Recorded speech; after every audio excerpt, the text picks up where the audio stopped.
اب تیسری قسم بھی سن لو.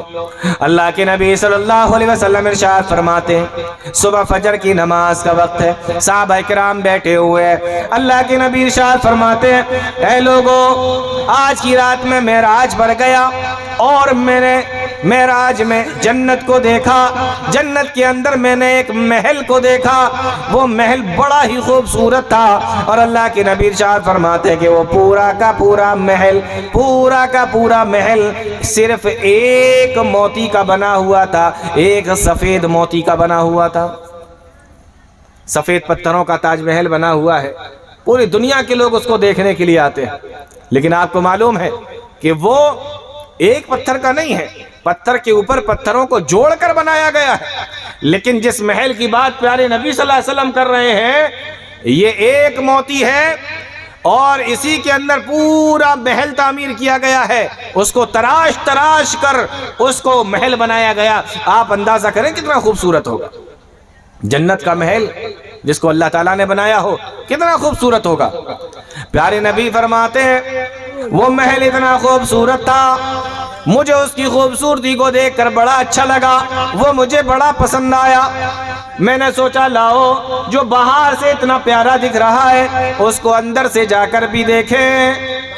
جب ہم کہیں جاتے ہیں نا تو کیا صرف باہر سے دیکھتے, اندر جا کر دیکھتے نا. محل دیکھنے جائیں, قلعہ دیکھنے جائیں, تاج محل دیکھنے جائیں تو اندر سے جا کر دیکھتے ہیں دیکھیں کیسا بنا ہے. پیارے نبی ارشاد فرماتے ہیں کہ میرے دل میں خیال آیا کہ میں اس کو جا کر دیکھوں اندر سے کیسا بنا ہوا ہے. میں نے پوچھا کہ یہ محل کس کا ہے, مجھے بتایا گیا کہ یہ آپ کے ایک صحابی کا ہے. صحابہ کرام بیٹھے ہوئے سوچنے لگے کہ وہ کون سے صحابی ہوں گے جن کے لیے اتنا پیارا محل اللہ تعالیٰ نے جنت کے اندر تعمیر کیا ہے, جس کی تعریف اللہ کے نبی فرما رہے ہیں اور جس کے اندر جانے کا ذکر اللہ کے نبی بیان کر رہے ہیں. دیکھیں وہ کون سے صحابی ہیں. پیارے نبی صلی اللہ علیہ وسلم نے ارشاد فرمایا مجھے بتایا گیا یہ میرے صحابی حضرت عمر کا محل ہے, عمر ابن خطاب کا, عمر فاروق کا یہ محل ہے. فرمانے لگے اللہ کے نبی صلی اللہ علیہ وسلم جب مجھے یہ بتایا گیا کہ یہ حضرت عمر رضی اللہ تعالیٰ عنہ کے لیے بنایا گیا تو پھر میں اس کے اندر نہیں گیا. فذکر تو مجھے یاد آ گیا کہ عمر ابن خطاب تو بڑی غیرت والے صحابی ہیں, میں ان کے گھر کے اندر بغیر اجازت کے کیسے داخل ہو جاؤں. بڑے غیرت والے صحابی ہیں, اتنی غیرت والے صحابی کہ جب پردے کی آیتیں نازل نہیں ہوئی تھیں تو اللہ کے نبی صلی اللہ علیہ وسلم کے پاس میں آ کر کہتے تھے اللہ کے نبی عورتوں سے کہیے کہ پردہ کریں. بتائیے اتنے غیرت والے صحابی ہوں اور جو پردے کی آیتیں نازل ہونے سے پہلے پردے کے بارے میں کہتے ہوں, ایسے غیرت مند آدمی کے گھر میں بغیر اجازت کے داخل ہونا پیارے نبی فرماتے ہیں کہ میں نے یہ پسند نہیں کیا. اور کوئی انسان اس بات کو پسند نہیں کرتا کہ اس کے گھر کے اندر بغیر اجازت کے داخل ہوا جائے. حضرت عمر تو غیرت مند آدمی تھے, تو کہا مجھے تمہاری غیرت یاد آ گئی تو میں نہیں گیا اس کے اندر. حدیث کے اندر آتا ہے حضرت عمر رضی اللہ تعالیٰ عنہ نے جب یہ سنا فبکا عمر, تو حضرت عمر رضی اللہ تعالیٰ عنہ رونے لگے اور کہنے لگے اللہ کے نبی میرا جو کچھ بھی ہے وہ آپ کا ہے اور جو کچھ بھی مجھے ملا ہے جنت کے اندر اسلام لانے کی وجہ سے ملا ہے اور اسلام لائے ہم آپ کی وجہ سے. اللہ کے نبی میرے ماں باپ آپ پر قربان, میری جان آپ پر قربان, میرا سب کچھ آپ پر قربان. اگر آپ اندر جانا چاہتے تھے تو محل کے اندر چلے جاتے. اللہ کے نبی میں آپ سے کیا غیرت کرتا, میرا تو جو کچھ بھی ہے وہ سب آپ کا ہے, آپ اندر چلے کیوں نہ گئے. تو معلوم یہ ہوا کہ جنت کے اندر ایک اور قسم ہے محل کی جو پوری ایک موتی سے پورا محل بنایا گیا. تو پہلا سونے اور چاندی کا, دوسرا الگ الگ موتیوں کی اینٹیں بنا کر بنایا گیا, اور تیسرا جو پوری ایک موتی سے بنایا گیا. ایک اور حدیث ہے اسی تعلق سے, اللہ کے نبی صلی اللہ علیہ وسلم ارشاد فرماتے ہیں ایک مرتبہ جبریل علیہ السلام اللہ کے نبی صلی اللہ علیہ وسلم کے پاس میں آئے اور پیارے نبی صلی اللہ علیہ وسلم کے پاس میں آ کے کہا اے اللہ کے نبی یہ جو آپ کی بیوی آ رہی ہیں. کون آ رہا تھا؟ پیارے نبی صلی اللہ علیہ وسلم کی بیوی حضرت خدیجہ رضی اللہ تعالیٰ عنہ. کہا یہ جو آپ کی بیوی آ رہی ہیں اور ہاتھ میں پیالہ پکڑے ہوئے ہیں اور اس کے اندر کچھ ہے جس کو وہ لے کر آپ کے پاس میں آ رہی ہیں, اللہ تعالیٰ نے آسمان سے ان کو سلام کہا ہے، فقرا علیہ السلام من ربها ومنی، تو اللہ تعالیٰ کا سلام آپ ان تک پہنچا دیجئے اور میرا سلام بھی آپ ان تک پہنچا دیجئے، وبشرها، اور اللہ تعالیٰ نے مجھے اس پیغام کے ساتھ میں بھی بھیجا ہے، وبشرها ببیت فی الجنت من قصب، کہ اللہ تعالیٰ ان کو جنت کے اندر ایک ایسا محل دے گا جو پورا کا پورا محل ایک موتی کا بنا ہوا ہے۔ معلوم یہ ہوا کہ اللہ تعالیٰ نے کچھ محل جنت کے اندر ایسے بھی بنائے ہیں جو پورے ایک موتی کے بنے ہوئے ہیں اور وہ الگ الگ لوگوں کے لیے بنے ہیں۔ حدیثوں کے اندر پتہ چلا ایک محل تو حضرت عمر کا ہے اور ایک محل حضرت خدیجہ کا ہے، اور بھی لوگوں کے لیے ہوں گے۔ تو جنت کے اندر 3 طریقے کے محل ہیں۔ جنتی آدمی جنت کے اندر گیا، دیکھ رہا ہے الگ الگ طریقے کے محل بنے ہوئے، کیا شاندار محل ہوں گے، آپ اندازہ کریں ذرا۔ اور کچھ حدیثوں سے ایسا پتہ چلتا ہے کہ اللہ تعالیٰ نے جنت کے اندر کچھ جگہ کو خالی چھوڑ دیا، جنت کے اندر کچھ جگہ کو اللہ تعالیٰ نے خالی چھوڑ دیا، وہاں پر انسان عمل کرے گا دنیا کے اندر تو وہاں محل بن جائیں گے، ورنہ پلاٹ پڑا رہے گا۔ جیسے ہوتا ہے نا کہ آدمی کے پاس میں جگہ بہت ہے، خالی پڑی ہے، تو جنت میں کچھ جگہ ایسی بھی ہیں جو خالی پڑی ہیں، آپ یہاں عمل کریں گے تو وہاں محل بنے گا۔ جیسے حدیث کے اندر آتا ہے من بنا للہ مسجدا، بولو ہاں، بنا اللہ لہ بیتا فی الجنہ، آپ دنیا کے اندر اللہ کے لیے ایک گھر بنائیں گے تو اللہ تعالیٰ آپ کا گھر جنت کے اندر بنائے گا۔ پتہ یہ چلا کہ ابھی بنا نہیں ہے، لیکن آپ مسجد کے معاملے میں اگر تعاون کرتے ہیں، مسجد بناتے ہیں، مسجد بن رہی ہو اس میں اللہ کی راہ میں کچھ دے دیتے ہیں تو وہاں پر آپ کے لیے محل بن جاتا ہے، ورنہ پلاٹ پڑا رہے گا، آپ کو زمین ملے گی، محل نہیں ملے گا۔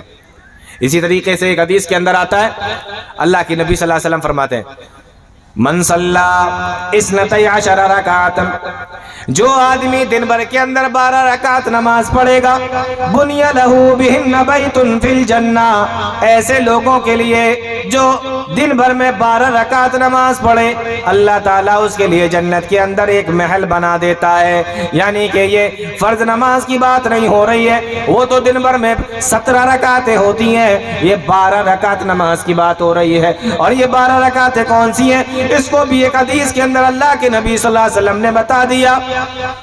2 رکعت فجر سے پہلے، 4 رکعت ظہر سے پہلے، 2 رکعت ظہر کے بعد، اور 2 رکعت مغرب کے بعد، 2 رکعت عشاء کے بعد، اس طریقے سے یہ 12 رکعتیں ہو جاتی ہیں۔ اللہ کے نبی فرماتے ہیں روزانہ اگر کوئی یہ 12 رکعتیں نماز پڑھتا ہے اس کے لیے جنت کے اندر ایک محل بنا دیا جاتا ہے۔ آپ روز پڑھو گے، روز آپ کے لیے ایک محل بنتا چلا جائے گا۔ تو جنت کے اندر جو محل ہیں تو ایک تو وہ سونے اور چاندی کی اینٹوں کے، اور ایک لال اور سفید موتیوں کی اینٹوں کے، اور ایک پوری اینٹوں کے، پورے موتی کے بنے ہوئے، اور چوتھے پلاٹ پڑے ہوئے ہیں۔ آپ یہاں دنیا کے اندر عمل کر رہے ہیں اور وہاں پر آپ کے لیے محل بنتا چلا جا رہا ہے۔ 4 طریقے کے محل ہو گئے۔ انسان اندر گیا، اس نے دیکھا محل ہے۔ اب سوال یہ ہے کہ کچھ لوگ کم عمل کر کے جنت میں گئے ہوں گے، کچھ لوگ زیادہ عمل کر کے جنت میں گئے ہوں گے، تو کیا سارے جنتیوں کو ایک جیسے محل ملیں گے؟ سب کو برابر جنت میں محل ملیں گے؟ سوال یہ ہے، ایسا نہیں ہوگا۔ کیسے ملیں گے؟ پیارے نبی فرماتے ہیں ان فی الجنت 100 درجۃ، بے شک جنت کے اندر 100 درجے ہیں۔ کیا فرمایا؟ جنت کے 100 درجے ہیں۔ ہم مکان بناتے ہیں نا، 1 منزل، 2 منزل، 3 منزل، 4 منزل، ایسے بناتے۔ اللہ کے نبی فرماتے ہیں جنت کے 100 درجے ہیں، اور ان 100 درجوں میں ما بینا، ان دونوں کے درمیان کی دوری یعنی 1 درجہ، اس کے بعد میں دوسرا درجہ، ان دونوں کے درمیان کی دوری پیارے نبی ارشاد فرماتے ہیں کما بین السماء والارض، جیسا کہ آسمان اور زمین کے درمیان کی دوری ہے اتنی ہی دوری ہے۔ ایسے 100 درجے ہیں۔ یعنی اگر کم عمل کرنے والا جنتی جنت کے اندر گیا اور اس کو پہلا درجہ ملا، اس کے بعد دوسرا درجہ جس کو ملے گا، تو اس کی اور ان دونوں کے درمیان کی جو دوری ہوگی وہ اتنی دوری ہوگی جیسا کہ آسمان اور زمین کے درمیان کی دوری ہے۔ آپ یہ سوچ رہے ہوں گے کہ چلو نیچے والا مل جائے، ہمیں کیا کرنا ہے؟ آپ اندازہ کریں کہ درجوں کے اندر فرق کتنا ہے۔ کم عمل والے جنتی کو ملا، پھر دوسرے والے کو جب ملا دوسرا درجہ، تو دونوں کے درمیان کی دوری آسمان اور زمین کے برابر، اور ایسے 100 درجے ہیں، تو سوچو لاسٹ والا کتنی اونچائی پر رہے گا۔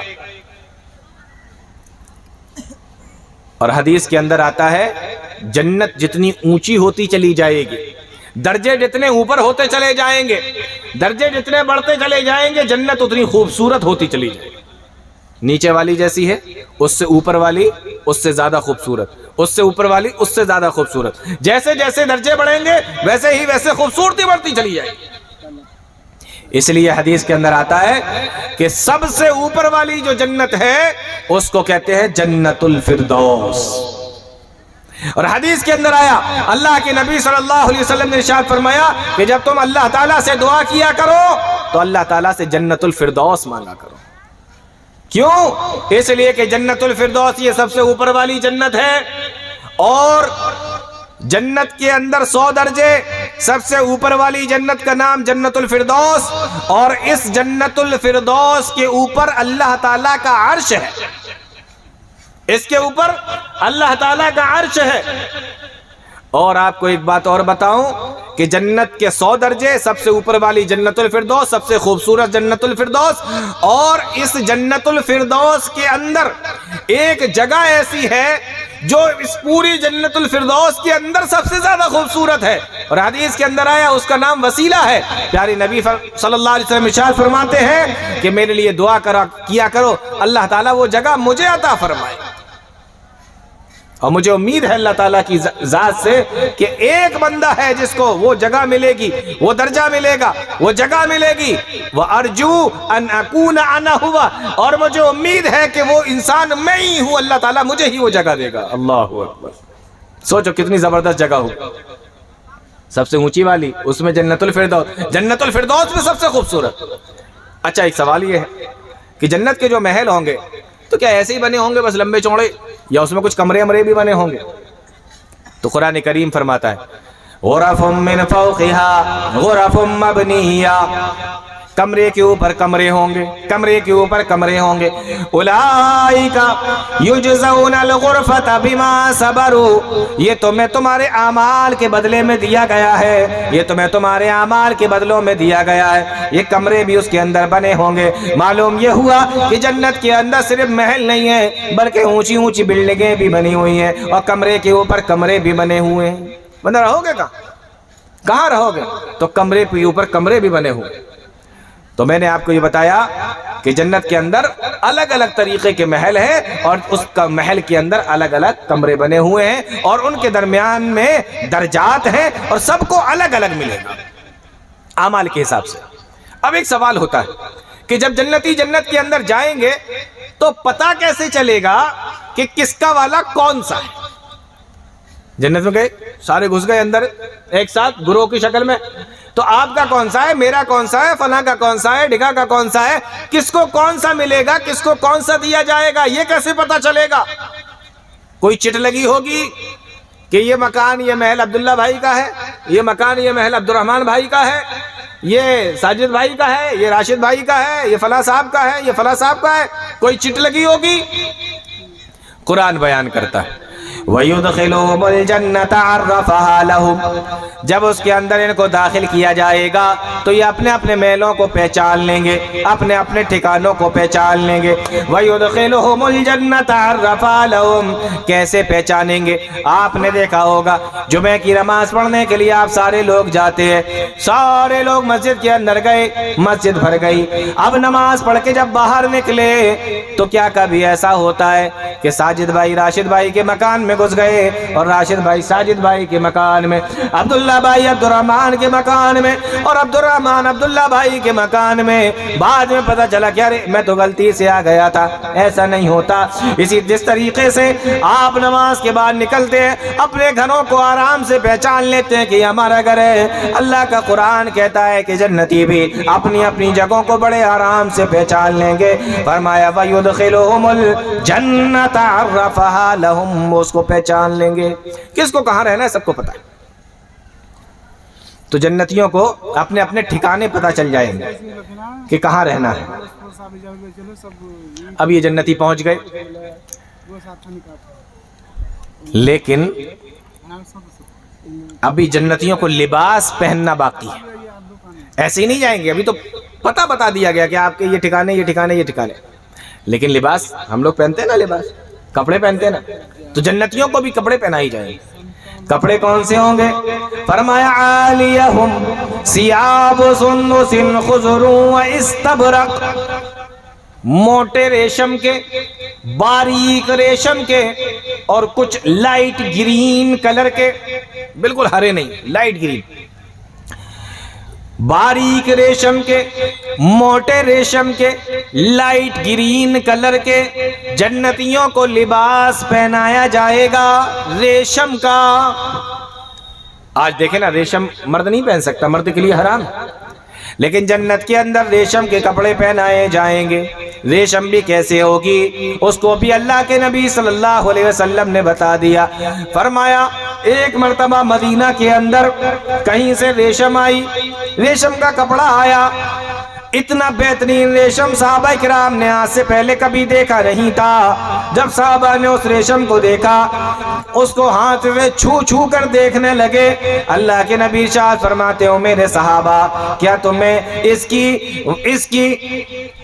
چیز کو دیکھ کر، اس کی خوبصورتی کو دیکھ کر، اس کی عمدہ ترین نفاست کو دیکھ کر تمہیں تعجب ہو رہا ہے کہ اتنی بہترین ریشم کا کپڑا، کیا تمہیں تعجب ہو رہا ہے؟ کہاں اللہ کے نبی ہمیں تعجب ہو رہا ہے۔ پیارے نبی نے ارشاد فرمایا ساری دنیا کی ریشم کو اگر اکٹھا کر لیا جائے، وہ ساری بہترین ریشم بھی مل کر بھی اس رومال کا مقابلہ نہیں کر سکتی جو اللہ تعالیٰ جنت کے اندر میرے صحابی سعد بن معاذ کو پسینہ پہنچنے کے لیے دے گا۔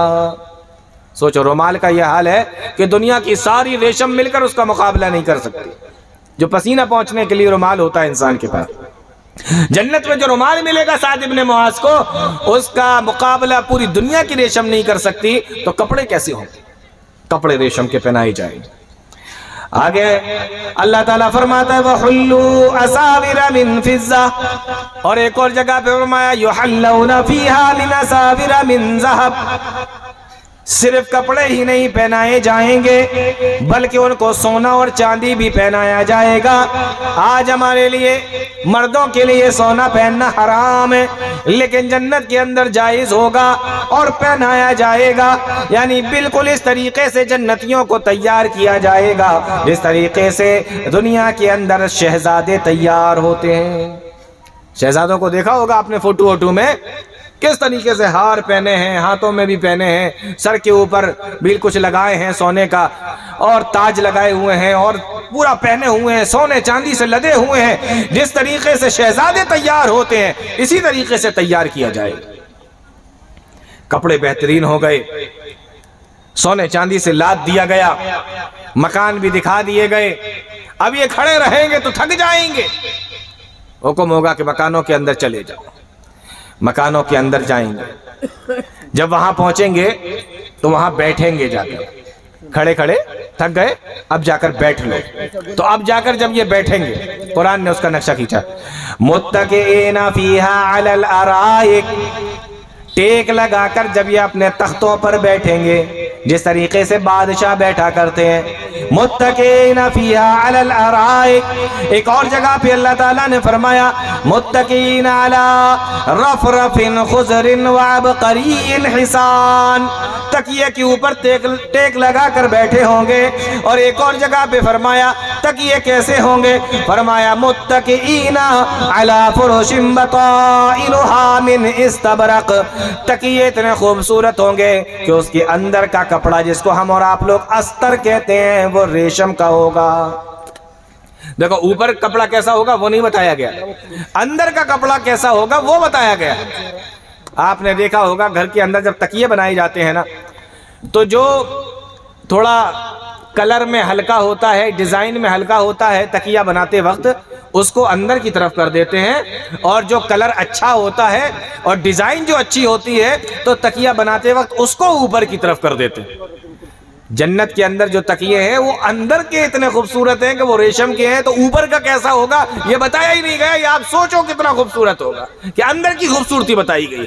جبکہ ہم لوگ کیا کرتے ہیں جب تکیہ بناتے ہیں تو جو تھوڑا گڑبڑ ہوتا ہے اس کو اندر کی طرف کرتے ہیں تاکہ پتہ نہ چلے. یہاں اندر کی خوبصورتی بتائی گئی ہے. تو ٹیک لگائے ہوں گے, بیٹھے ہوں گے, تو جن تختوں پر بیٹھے ہوں گے وہ تخت کیسے ہوں گے؟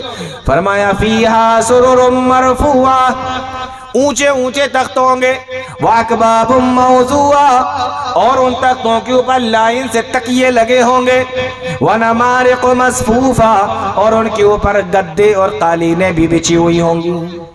ٹیک لگا کر بیٹھے ہوئے. اب یہ جنت کے اندر آ گئے.